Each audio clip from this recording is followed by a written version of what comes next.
சென்னையில் 5வது நாளாக போராட்டத்தில் ஈடுபட்ட இடைநிலை ஆசிரியர்களை காவல்துறையினர் கைது செய்தனர். சம வேலைக்கு சம ஊதியம் என்ற கோரிக்கையை வலியுறுத்தி இடைநிலை ஆசிரியர்கள் தொடர் போராட்டங்களை நடத்தி வருகின்றனர். கடந்த 26ஆம் தேதி சென்னை நுங்கம்பாக்கத்தில் உள்ள டிபிஐ வளாகத்தை முற்றுகையிட்டு அவர்கள் போராட்டம் நடத்தினர்.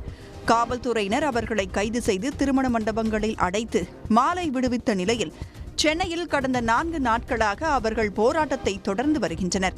இந்நிலையில் இடைநிலை ஆசிரியர்களின் போராட்டம் 5வது நாளாக இன்றும் தொடர்ந்துள்ளது. சென்னை எழும்பூரில் உள்ள டாக்டர் அம்பேத்கர் பள்ளி அருகே ஒன்று திரண்ட ஆசிரியர்கள் கோரிக்கையை வலியுறுத்தி முழக்கங்களை எழுப்பினர்.